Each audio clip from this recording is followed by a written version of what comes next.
नमस्कार विद्यार्थियों। आज हम एक बहुत ही महत्वपूर्ण अध्याय पृथ्वी की संरचना से आपको रूबरू करवाना चाहेंगे। विद्यार्थियों, जिस ग्रह पे हम निवास कर रहे हैं, हर एक विद्यार्थी की ये उत्सुकता या जिज्ञासा रहती है कि उसका निर्माण कैसे हुआ, वो किस तरह से बना, इसके बारे में जानने की उस विद्यार्थियों तीव्र इच्छा रहती है हर व्यक्ति की। तो हम आपकी जिज्ञासाओं के संदर्भ में आज 15वां अध्याय कक्षा 10 के विज्ञान से पृथ्वी की संरचना लेकर के आपके सामने उपस्थित हुए हैं। विद्यार्थियों, हमारी पृथ्वी सौर परिवार का एक हिस्सा है। सौर परिवार का जो मुखिया है वो सूर्य है और इसके वर्तमान में 8 ग्रह हैं जो इसके चारों ओर दीर्घवृत्ताकार कक्षा में चक्रण कर रहे हैं, जो सूर्य के गुरुत्वाकर्षण के कारण संभव है। उन ग्रहों में से पृथ्वी भी एक ग्रह है। पृथ्वी जो ग्रह है हमारा, दूरी के लिहाज से सूर्य से तीसरे नंबर का ग्रह है। विद्यार्थियों, पहला यदि ग्रह हम देखें तो बुध, उसके बाद शुक्र और तीसरे नंबर पे हमारी पृथ्वी आती है। दूरी के लिहाज से पृथ्वी सूर्य से 15 करोड़ किलोमीटर की दूरी पर है। यह दूरी हम एक और गणना के माध्यम से भी निकाल सकते हैं। विद्यार्थियों, हम जानते हैं दूरी बराबर होता है समय गुना में चाल। तो सूर्य का प्रकाश हमारे तक पहुंचने में लगा समय 8.4 सेकंड है। इंटू में यदि हम इस समय को जो सूर्य का वेग है प्रकाश का उससे गुणा करते हैं और वेग है 3 गुणा 10 की पावर 8, तो हम पाते हैं कि लगभग आंसर आता है 15 करोड़ किलोमीटर, जो हमारी सूर्य से पृथ्वी की दूरी है। इस दूरी को एक खगोलीय मात्रक के नाम से भी जानते हैं। आप जानते हैं विद्यार्थियों, पूरा ब्रह्मांड गतिशील है और उस ब्रह्मांड में पृथ्वी है वो भी निरंतर गतिशील है। पृथ्वी की विद्यार्थियों 2 गतियां होती है, आपने पूर्व की कक्षाओं में पढ़ा है। एक गति है जिसके अंतर्गत पृथ्वी अपने अक्ष पर ही घूर्णन करती है, अपनी धुरी के ऊपर ही घूमती है। अपने अक्ष पर जो घूर्णन है वो उसका 24 घंटे का है, अर्थात एक दिन में वो अपनी धुरी पर घूम करके वापस वहीं आ जाती है, मतलब अपने अक्ष पर घूमती है। इस एक चक्रण के कारण ही विद्यार्थियों, अपनी धुरी पर घूर्णन के कारण ही विद्यार्थियों दिन और रात बनते हैं। चूंकि पृथ्वी के जो भाग सूर्य के सामने होता है उस भाग में दिन होता है और जो भाग उसके साइड में होता है, जो बच जाता है, जो सूरज के सामने नहीं है, उस भाग में रात होती है। पृथ्वी घूर्णन करते हुए जब 12 घंटा के बाद जो पीछे रात वाला भाग है वो आगे आ जाता है और जो दिन वाला भाग है वो पीछे चला जाता है। इस प्रकार जिस ओर रात थी वहाँ अब दिन हो जाता है और जहाँ दिन था वहाँ अब रात हो जाती है। दूसरी गति पृथ्वी की, इस गति को तो पहली गति को हम दैनिक गति बोलते हैं, दूसरी गति पृथ्वी की वार्षिक गति के नाम से जानी जाती है। और इस गति के अंतर्गत पृथ्वी सूर्य के चारों ओर पश्चिम से पूर्व की ओर परिक्रमा करती है और इस वार्षिक गति में पृथ्वी को सूरज का एक चक्कर काटने में 365 सही 1/4 दिन का समय विद्यार्थियों लगता है। अब इसके अलावा हम देखते हैं पृथ्वी पर दिन रात बनते हैं, वो तो उसकी धुरी के ऊपर चक्रण गति के कारण, अपनी घूर्णन गति के कारण बने। इसी तरह विद्यार्थियों, पृथ्वी पर मौसम का बनना या मौसम परिवर्तन होने का मुख्य कारण पृथ्वी की अपनी धुरी पर बिल्कुल सीधी न होकर के 23.5 डिग्री के अक्षांश पर झुकी होने के कारण ऋतुएं या मौसम परिवर्तन होते हैं और इसी कारण सूर्य का उत्तरायण और दक्षिणायन संभव होता है। आपने सुना होगा विद्यार्थियों कि मकर संक्रांति के उपरांत सूर्य है वो उत्तरायण होना शुरू हो जाता है। इसका मतलब सूर्य है वो दक्षिणी गोलार्ध से उत्तरी गोलार्ध की ओर आना शुरू हो जाता है। ये पृथ्वी की 23.5 डिग्री अक्षांश पर झुके होने के कारण ही संभव है। इसी प्रकार विभिन्न प्रकार की ऋतुओं का जब हम आनंद लेते हैं, कहीं हम शिशिर ऋतु का, कहीं हेमंत का, कहीं बसंत का, ग्रीष्म का, वर्षाकालीन, विभिन्न प्रकार की 6 ऋतुओं का जो हम आनंद ले रहे हैं वो पृथ्वी की 23.5 डिग्री के अक्षांश पर झुके होने के कारण संभव है। विद्यार्थियों जानते हैं पृथ्वी की उत्पत्ति और उसका विकास कैसे हुआ, किस प्रकार से पृथ्वी का निर्माण हुआ। तो पृथ्वी की उत्पत्ति के बारे में अभी जो सर्वमान्य सिद्धांत चलते हैं उनमें से एक सिद्धांत ये माना जाता है कि कभी ज्वारीय परिकल्पना है वो सर्वमान्य मानी जाती है, सर्वाधिक विश्वसनीय है। ऐसा माना जाता है कि जो हमारा सौर परिवार का मुखिया सूर्य था उसके पास एक विशालकाय तारा आया और वो तारा जब सूर्य के पास से गुजरा तो सूर्य पर अपना गुरुत्वाकर्षण या अपना आकर्षण दिखाया। उस आकर्षण के परिणाम स्वरूप सूर्य से बहुत से पदार्थ चट्टानों के रूप में या गैस के रूप में उभर करके बाहर आ गया। अब ये बाहर आया हुआ पदार्थ सिरों से पतला था और बीच में से क्या था विद्यार्थियों, मोटा था। ये एक इस प्रकार की संरचना बनी जैसे सिगार हो। तो ऐसा होने के उपरांत तारा तो अपने रास्ते चला गया, सूरज के थोड़े समय के लिए नजदीक आया, वो अपने रास्ते चला गया और जो भाग बाहर उभरा था सूर्य से वो टूट गया और उसके क्रम से ग्रह बनते चले गए। अब इन ग्रहों को यदि हम क्रम से व्यवस्थित करें, पीछे से यम, ये प्लूटो तो छोड़ ही दो, अरुण, वरुण और शनि, बृहस्पति, मंगल, पृथ्वी, शुक्र, बुध को यदि हम क्रम से व्यवस्थित करें तो ये एक सिगार जैसी संरचना बनती है, सिरों से पतला और बीच में से मोटा, क्योंकि बीच में बड़े ग्रह हैं। आप जानते हैं बृहस्पति और शनि बीच में आ रहे हैं जो काफ़ी बड़े ग्रह हैं घनत्व और क्षेत्रफल की दृष्टि से। तो ये सर्वमान्य सिद्धांत ये बताता है कि ज्वारीय परिकल्पना मानी जाती है जो बताती है कि दूसरे तारे के कारण ये ग्रह बने और बाद में ये सूर्य के चारों ओर ये चक्रण करने लग गए। ऐसा माना जाता है विद्यार्थियों कि पृथ्वी की उत्पत्ति आज से लगभग 4.5 अरब वर्ष पूर्व हुई थी, जो कि पूरे ब्रह्मांड की उत्पत्ति का 1/3 है। अर्थात ब्रह्मांड 13.5 अरब वर्ष पुराना माने तो पृथ्वी 4.5 अरब वर्ष पुरानी थी। जैसा कि पूर्व में बताया कि इसके टुकड़े टूट करके जब अलग हुए तो वो सूरज के चारों ओर चक्रण करने लग गए। प्रारंभ में चूंकि सूरज से निकला हुआ भाग था बहुत गर्म थी और इसकी जो घूमने की जो स्ट्रेंथ थी, जो स्पीड थी वो भी बहुत ज़्यादा थी। लगातार घूमते घूमते घूमते इसका बाहर का जो भाग था पृथ्वी का वो ठंडा होता गया और छिटक करके इससे अलग होता गया।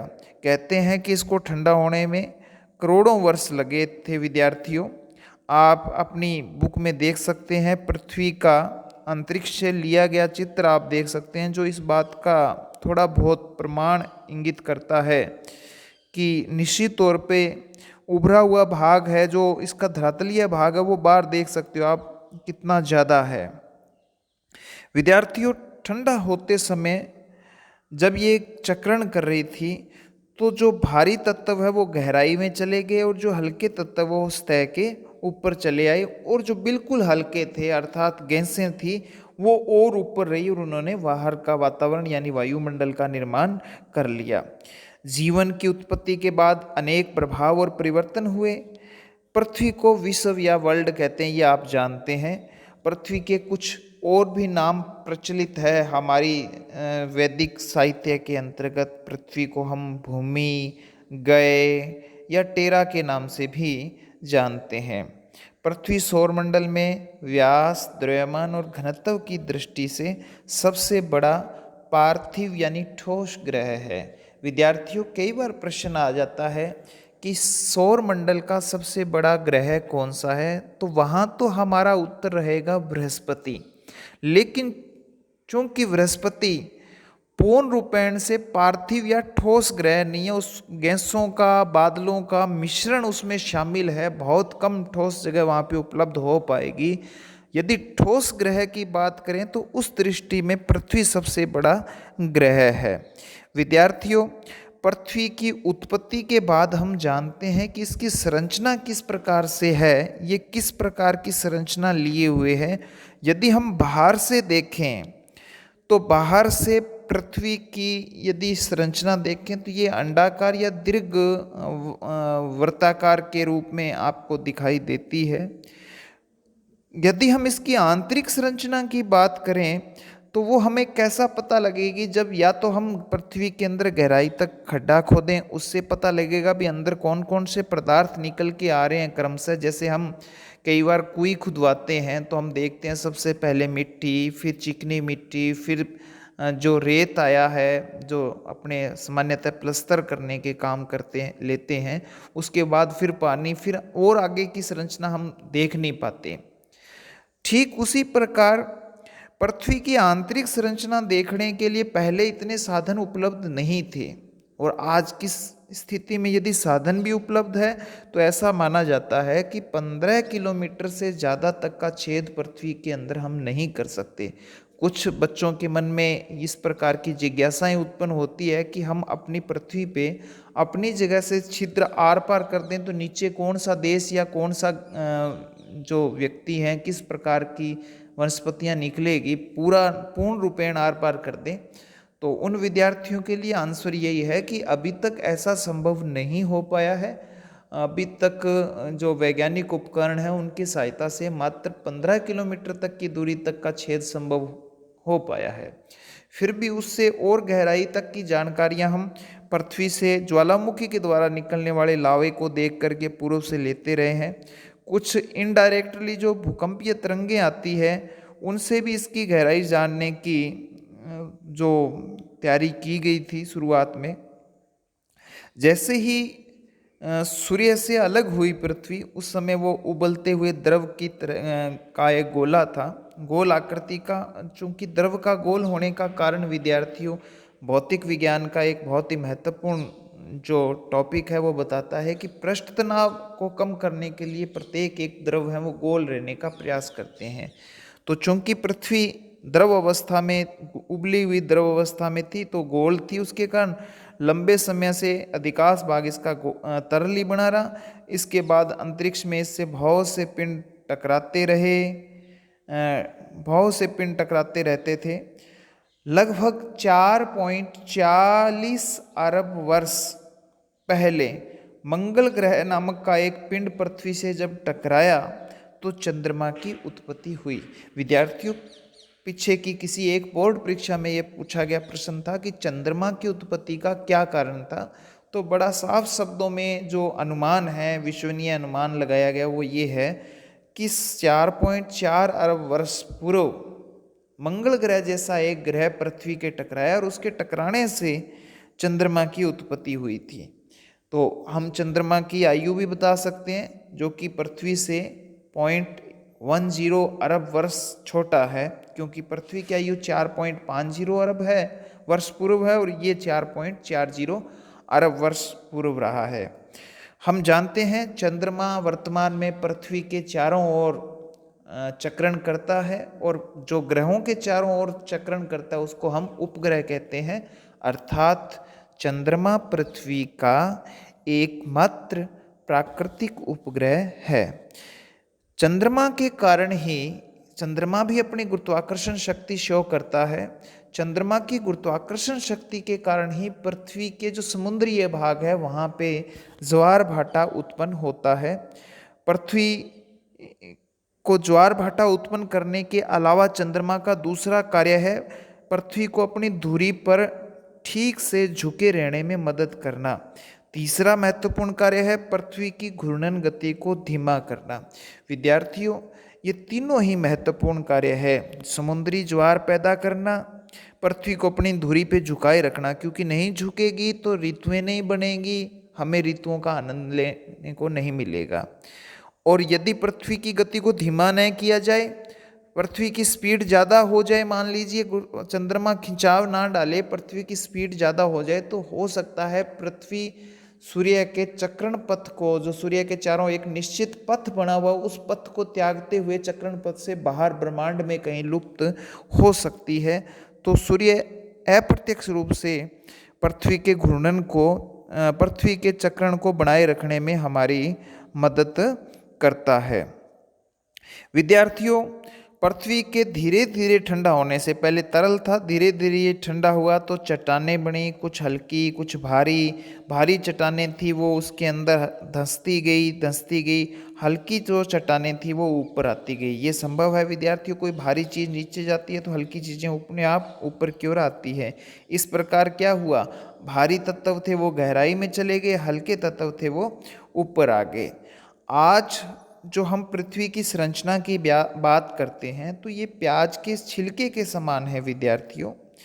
ऐसा माना जाता है कि पृथ्वी की सतह से केंद्र तक की दूरी, यानी पृथ्वी की त्रिज्या मान सकते हैं, पृथ्वी को गोलाकार माने तो इसकी त्रिज्या लगभग 3900 किलोमीटर होने का अनुमान है, 3900 किलोमीटर।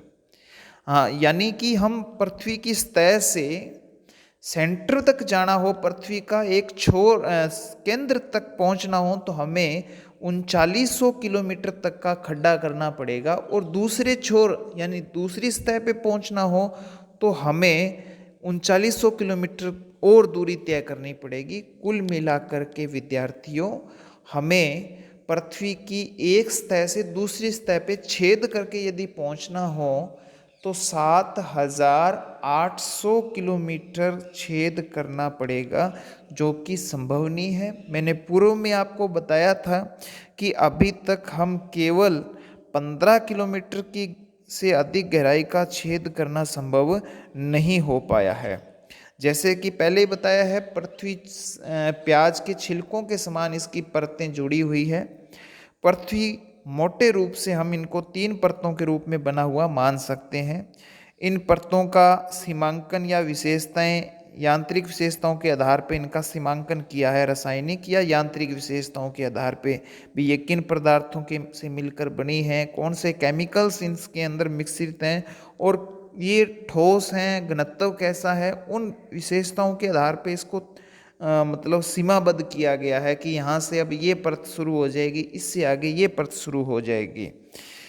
जो सबसे ऊपरी परत है जिस पे हम निवास करते हैं विद्यार्थियों, उस ऊपरी परत को हम भूपर्पटी कहते हैं, और निश्चित तौर पे ये एक ठोस परत है। ये पृथ्वी की चमड़ी या त्वचा मान सकते हैं, हम इसी पर निवास करते हैं। आप जानते हैं पृथ्वी की जो मोटाई है, ऊपरी भूपर्पटी है, वो हर जगह से एक समान नहीं है। कहीं तो विशालकाय चट्टानें इसमें मौजूद है, और कहीं विद्यार्थियों इसके अंदर समुद्र बने हुए हैं। एक समान मोटाई नहीं होने के कारण ही पहाड़ और समुद्र बने हुए हैं विद्यार्थियों।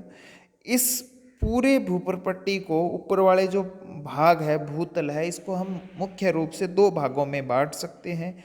एक वो भाग जिसमें समुद्री या पानी आता है, जलमंडल कह सकते हैं। दूसरा भाग इसका स्थल मंडल के अंतर्गत आता है। वायुमंडल में स्थल मंडल का भाग है। वायुमंडल जो हम देख रहे हैं वो स्थल मंडल का ही भाग है। हमारे भूपर्पट्टी से कुछ किलोमीटर ऊपर तक का भाग वायुमंडल कहलाता है, जिसका आपने पूर्व कक्षाओं में पढ़ा है कि उसके वायुमंडल के भी 3-4 मंडलें हैं। सबसे नीचे वाला 16 किलोमीटर तक हमारा जो क्षोभ मंडल है, उसके बाद लगभग 50 किलोमीटर तक समताप मंडल है, 50 से 80 किलोमीटर तक ओजोन मंडल है, उससे आगे वायुमंडल और उसके आगे बहिर्वायुमंडल मौजूद है विद्यार्थियों, जो कि स्थल मंडल का ही भाग मान सकते हैं। स्थल मंडल का अधिकांश भाग मिट्टी या मृदा से मिलकर बना है। जल, थल और वायुमंडल का वह भाग जिसमें जीवन होता है, हम उसको जैव मंडल के नाम से भी जानते हैं, जिसमें जीवन होते हैं। पृथ्वी की अतिरिक्त आप देख सकते हैं चित्र में, पृथ्वी की आंतरिक संरचना में 3 परतें स्पष्ट दिखाई हुई है। भूपटल ग्रीन कलर का आवरण दिखाया रखा है, उसके बीच में मध्य जो परत है ऑरेंज कलर की, नारंगी कलर की जो मिड परत है, और बिल्कुल सेंटर में आपको दिख रही है अंदरूनी तत्व येलो कलर की 3 परतें आपको दिखाई दे रही है। विद्यार्थियों, पृथ्वी के अलावा अन्य किसी ग्रह पे अभी तक जैव मंडल की परिकल्पना नहीं की गई है या नहीं देखा गया है। हो सकता है कोई और ग्रहों पे भी जीवन हो, लेकिन अब तक जितने ज्ञात साधन हैं, उपग्रह हैं, कृत्रिम उपग्रह हैं, रॉकेट हैं, उनके माध्यम से जो अपने खोजें हुई है, डिस्कवरीज हुई हैं, उनके अंतर्गत अभी तक किसी अन्य ग्रहों पर जैव मंडल नहीं पाया गया है। पृथ्वी की भूप्रपट्टी की यदि संरचना की बात करें तो पहले ऐसी नहीं थी जैसी आज हमें दिखाई दे रही है। वर्तमान समय में ये जो भूप्रपट्टी है, इसके 70% भाग में जल है और 30% भाग इसका स्थल है। जो जल वाला भाग है वो लगभग समतल रहता है।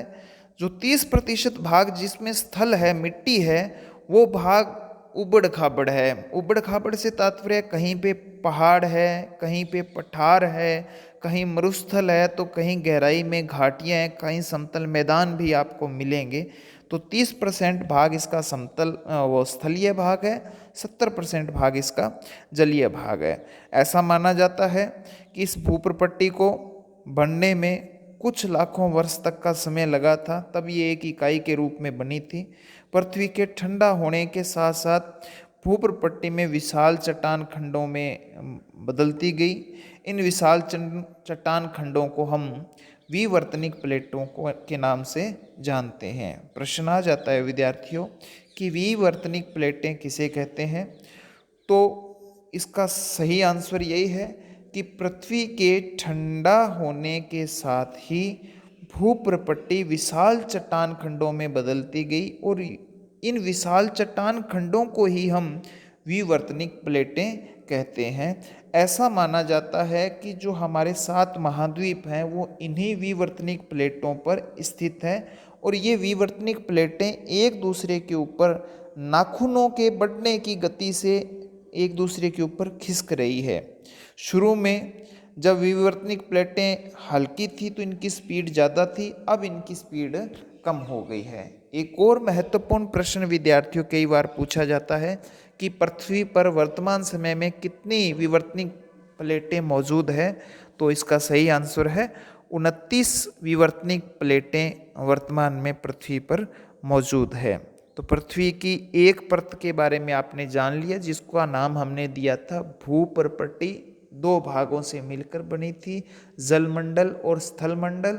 स्थलमंडल में हमने वायुमंडल को भी शामिल किया था, और इसके अलावा 30% भाग स्थलमंडल का, जिसमें चट्टानें, पर्वत, पहाड़, घाटियाँ, मरुस्थल इत्यादि को शामिल किया था। 70% भाग इसका जलमंडल था, और जल, स्थल और वायु तीनों मंडलों में जब जीव जंतु या जीवन संभव हो, उसको हमने एक संयुक्त नाम दे दिया था जैव मंडल, जो अभी तक की खोजों के अनुसार पृथ्वी पर ही संभव है। दूसरी परत विद्यार्थियों पृथ्वी की संरचना के अंतर्गत हम पढ़ेंगे या जानेंगे, जिसका नाम है मेंटल। दूसरी परत है, सबसे मोटी परत है। आपने पूर्व में वो चित्र देखा था पृथ्वी की संरचना वाला, तो आप देख सकते थे उसमें जो नारंगी कलर की परत है 2 नंबर वाली, उसकी मोटाई ज़्यादा थी। इसका मतलब उसका क्षेत्रफल भी क्या है? सबसे ज़्यादा है। अधिकांशतः इसमें गर्म पिघली हुई चट्टानें हैं। कई बार जब भूकंप आता है तो यही चट्टानें लावा के रूप में बाहर आती है। ये चट्टानें किन से मिलकर बनी होती है विद्यार्थियों? इनको सिलिकेट चट्टानों के नाम से ही जानते हैं हम। ये लोहे और मैग्नीशियम की मात्रा ज़्यादा होती है इन चट्टानों में लोहे व मैग्नीशियम की मात्रा भूपर पट्टी की बजाय इन चट्टानों में ज़्यादा होती है। इनमें उबले हुए द्रव के लगातार बुलबुले उठते रहते हैं। मेंटल पृथ्वी के मध्य भाग पर ऊपर नीचे होता रहता है। ठीक है, जो भाग उबल जाता है वो नीचे, जो उबलता है वो हल्का होने पर ऊपर आ जाता है, हल्के वाला भारी भाग है वो नीचे चला जाता है। इस प्रकार ऊपर नीचे होता जाता है। पृथ्वी का जो तीसरी परत है जो बिल्कुल सेंटर में है विद्यार्थियों, उसको हम जानते हैं केंद्रीय क्रोड के नाम से। केंद्रीय भाग है जिसे हम क्रोड कहते हैं। विद्यार्थियों, तीन परतें, भूप्रपट्टी, सेकंड नंबर पे मेंटल, तीसरे नंबर पे क्रोड। क्रोड सबसे ज़्यादा गहराई होगी पृथ्वी पर। जितना हम गहराई में जाते हैं तापमान बढ़ता जाता है। इसका तापमान सबसे ज़्यादा होता है, बहुत ज़्यादा गर्म है। और कितना ज़्यादा है? ऐसा अनुमान है कि इसका तापमान लगभग 7000 डिग्री सेंटीग्रेड है विद्यार्थियों। कितना हो सकता है? आप अंदाज़ा लगाइए, 100 डिग्री सेंटीग्रेड पे पानी उबलता है। आप उबलते पानी की भाप के ऊपर उंगली तक नहीं कर सकते, हमारी चमड़ी को इतना ज़्यादा नुकसान पहुंचा सकती है। उसका 70 गुना ज़्यादा, 70 गुना ज़्यादा गर्मी क्रोड के अंदर मौजूद होती है विद्यार्थियों। क्रोड के गर्म होने का कारण ये है कि जब पृथ्वी का निर्माण हुआ तो जो ऊष्मा थी, पहले हम कह रहे थे उबलता हुआ द्रव था, पृथ्वी उबलते हुए गोले, द्रव के गोले के समान थी, तो वो ऊष्मा पृथ्वी के अंदर ही रह गई। चूंकि मिट्टी और वायु जो है वो ऊष्मा की कूच अलग है, तो वो ऊष्मा बाहर नहीं आई, अंदर ही मौजूद है। तो उस कारण वो ज़्यादा गर्म है, ऊष्मा उसके कारण रहने के कारण वो ज़्यादा गर्म है। ऐसा माना जा रहा है कि क्रोड धीरे धीरे ठंडा भी हो रहा है, अनुमान है, ऐसे प्रमाण भी इसके मिले हैं। क्रोड को दो भागों में बांटा गया है। अंदर वाला क्रोड ठोस भाग माना जाता है और शुद्ध रूप से ये लोहे का बना है। कुछ वैज्ञानिक इस भाग को सोना या प्लेटिनम होने की संभावना भी प्रकट कर रहे हैं। और जो बाह्य क्रोड है वो लोहे और निकल से भरपूर माना गया है। विद्यार्थियों, वैज्ञानिक ये मानते हैं कि क्रोड स्थिर नहीं है, पृथ्वी से भी तेज गति से चक्कर लगाता है।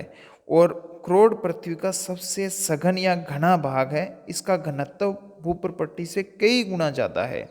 पृथ्वी के अंदर चूंकि इसमें लोहे निकल की मात्रा ज़्यादा है, जिसके कारण पृथ्वी में जो चुंबकत्व का कारण है वो यही क्रोड है। विद्यार्थियों, आप जानते हैं जब हम किसी चुंबक को स्वतंत्रता पूर्वक लटकाते हैं तो वो निश्चित तौर पे उत्तर और दक्षिण दिशा में ठहरती है। उसका कारण पृथ्वी का अपना चुंबकत्व है जो चुंबक के दोनों सिरों को उत्तर और दक्षिण में खींचता है।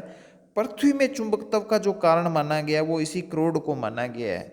और ये पृथ्वी की जो संरचना है वो उल्काओं के समान है, इसलिए पृथ्वी को एक बड़ी उल्का कहा जाए तो इसमें कोई अतिशयोक्ति नहीं है। विद्यार्थियों, पृथ्वी में विभिन्न प्रकार के ऊर्जा तंत्र काम करते हैं और पृथ्वी की दो विवर्तनिक शक्तियां हैं, आंतरिक विवर्तनिक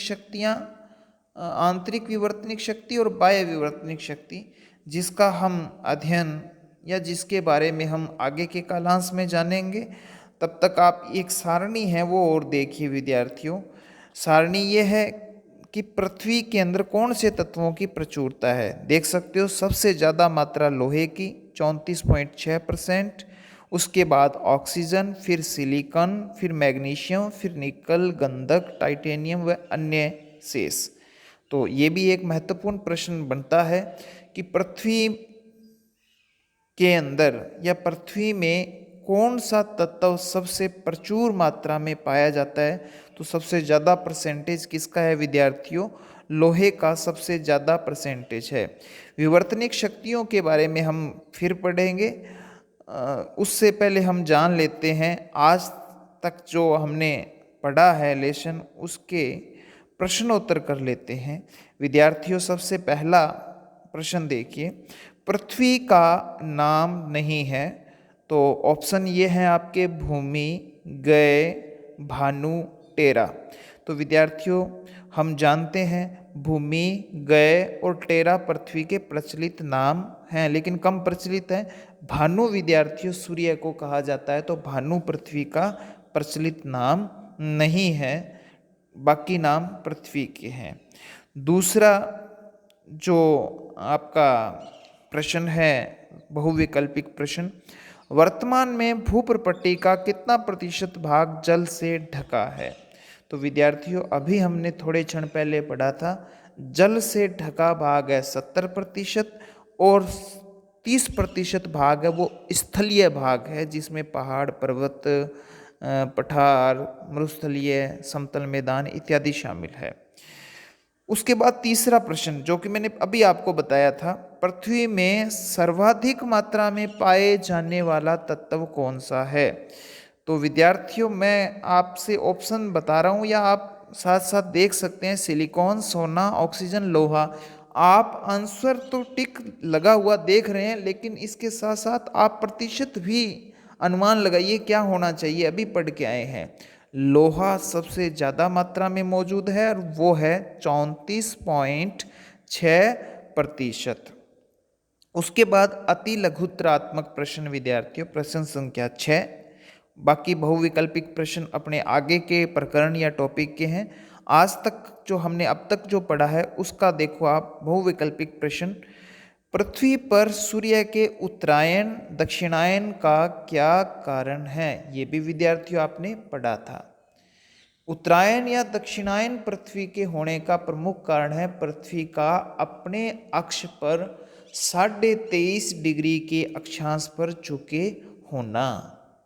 पृथ्वी का अपने अक्ष के सापेक्ष 23.5 डिग्री के अक्षांश पर झुके होने के कारण ही सूर्य उत्तरायण दक्षिणायन होता है और ऋतुएं बनती है। और झुकाए रखने का काम कौन करता है, मदद कौन करता है? वो करता है चंद्रमा। उसके बाद प्रश्न संख्या 8 विद्यार्थियों, विवर्तनिक प्लेटें कहाँ पाई जाती है? तो ये हमने पहले कर लिया। महाद्वीप जो हैं वो विवर्तनिक प्लेटों पर उपस्थित होते हैं। उसके बाद विद्यार्थियों निम्नात्मक प्रश्न जो है 16, प्रश्न संख्या 16 वो आपने करना है।